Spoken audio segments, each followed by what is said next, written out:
She has been a personal friend of Nancy and me since her arrival in Phoenix to assume that position. She has been a strong advocate for Jewish Free Loan on the campus, and our relationship has flourished since she is a spearhead in helping expand the awareness and the growth of our student loan programs at the university. It is with much pleasure for me to introduce my good friend and a friend of our organization, Debbie Junker-Kale.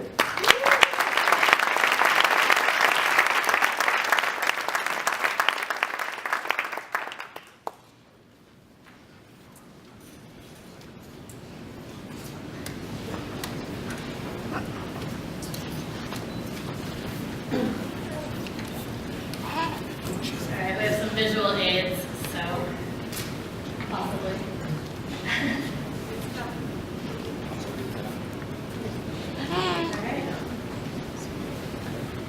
Alright, if you can see this, follow along with the visual aids. If not, you'll be fine. You'll figure out what I'm talking about. Louder. Louder? Louder. Okay, how's this? Better. Better? Okay. Great. So, we do the first. Okay. Hi everyone. So, what do you think of when you see these eggs?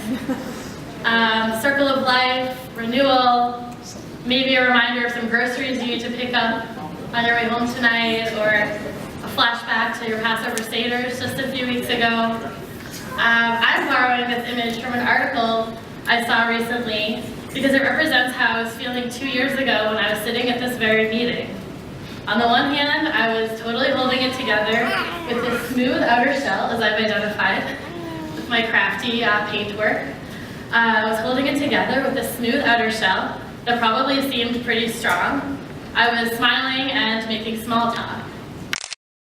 But on the inside though, I was feeling pretty jumbled and fragile, knowing that if a comment hit me the wrong way, I might crack at any moment, just like this egg looks like it's about to crack if you hit it the wrong way.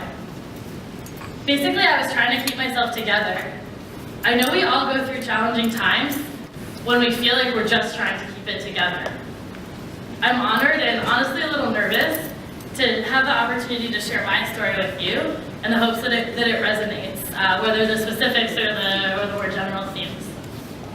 So my shell just about cracked at this meeting 2 years ago when the keynote speaker stood with her husband and baby and shared that she was the recipient of the Jewish Free Loan's first in vitro fertilization loan, IVF. At that time, which was May 2015, my husband Ben, who's over there, and I had been struggling to get pregnant for about 15 months, and we had recently found out that our only option to get pregnant was through IVF. And so on this night 2 years ago, I almost cracked. Honestly, a little from jealousy, and also from feeling hopeful for the first time in so long. Seeing someone on the other side of this journey, happy, holding her baby, and after facing the emotional and financial hurdles that we were just about to embark on, made me realize that I might not be as alone as I thought, and that we might be able to get through what at that time felt like an insurmountable feat.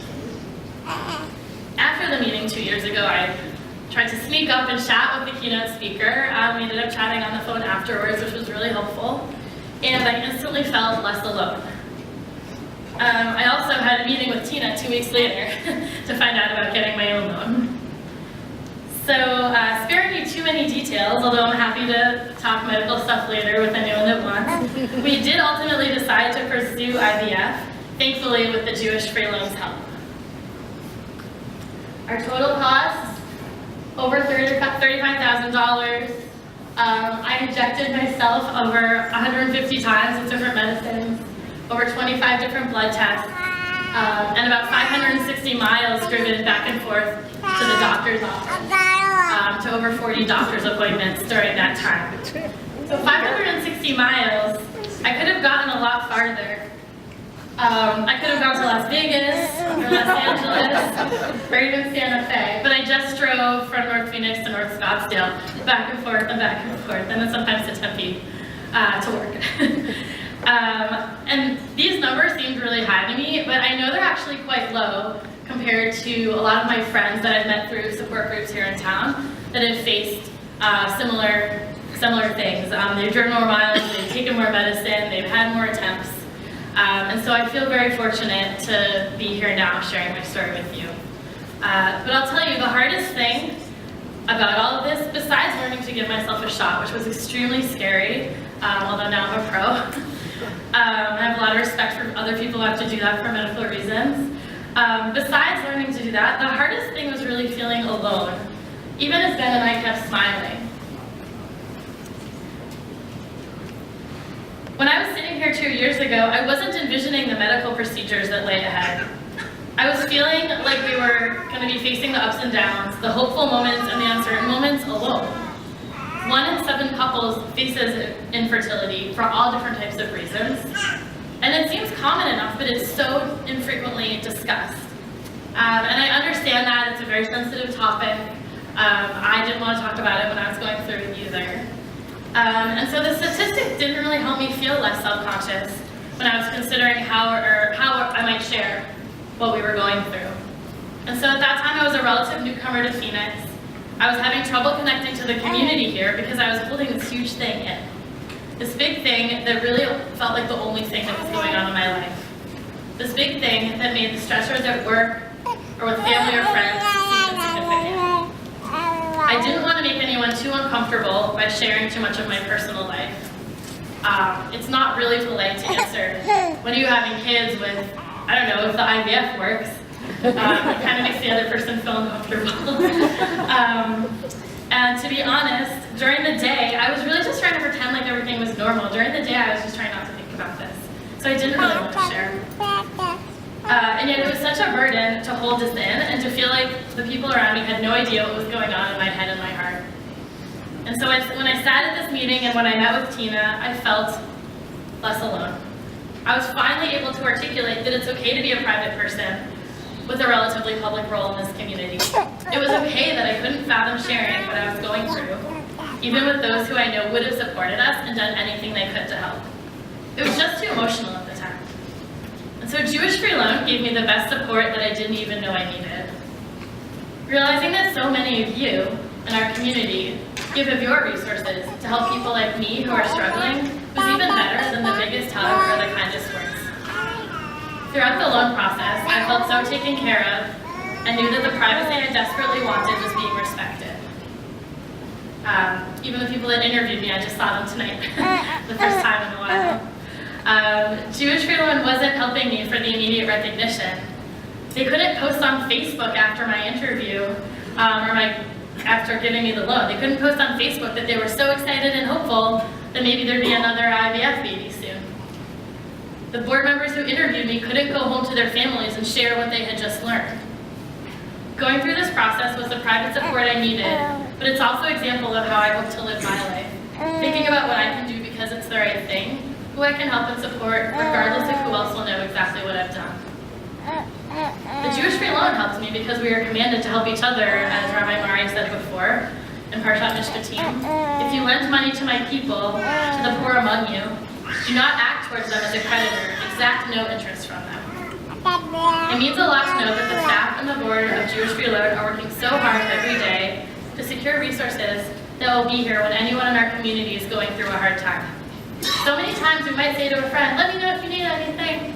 We all say that sometimes, right? And we're not really sure what to offer, and they're not really sure what to ask, right? But the Jewish Free Loan is the embodiment of this. Let them know if you need anything, and you can be sure that they'll have a special fund to support your need, or some other way that they can be the safety net for so many of us here in Phoenix. So with everything we went through and all of the support we received, part of me had trouble believing we were actually having a child until we welcomed Gabe, who's making a little noise over there, into the world on August 18th, 2016 at 2:34 a.m. So I'm here to thank you.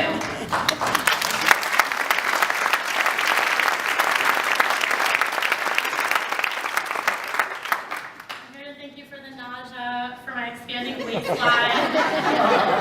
It's led to sleepless nights, much less time to veg on my couch, the lack of ability to travel with just one bag anymore, for the cold that I've had for a month that Gabe gave me at the beginning of April.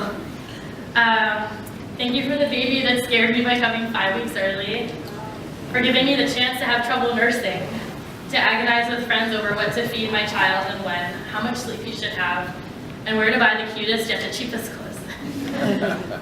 Thank you for creating Future Sun Devil. Well, that's avocado. When we were thinking about names for our child, we kept coming back to a name that we had brainstormed on one of our early dates. Gabrielle for a girl or Gabriel for a boy.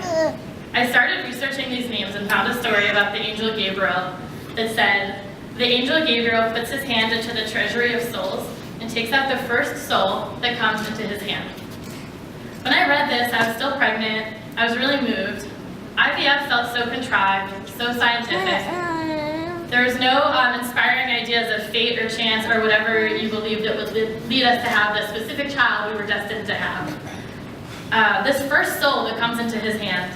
This concept comforted me and helped me understand that no matter the obstacles, no matter the science and the doctors and the highly unromantic way that our child was created, he's still the soul that was meant to be with us.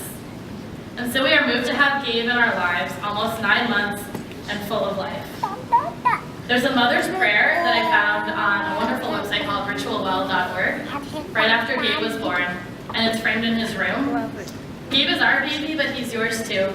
He's here because of you. So please join me in offering this prayer to Gabe, who's my child and our community's child.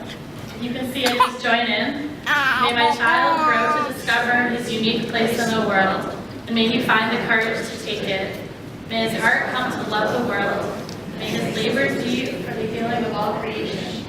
May he overflow with wisdom, walk the path of righteousness, truth, humility, and understanding. May he honor both self and others, and bring blessings upon all. Amen.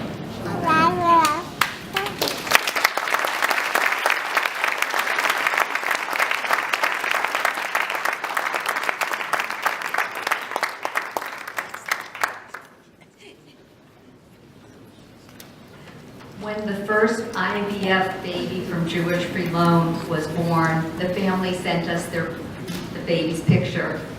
And they brought the envelope into the office, and I opened it up and I screamed, "The IVF baby, it's our baby is here." And the staff looked at me like I was crazy. "What do you mean, our IVF baby?" I said, "It's ours, it's the one our loan helped." That was the baby that led Debbie to her journey. And yeah, I claim Gabe as our baby too.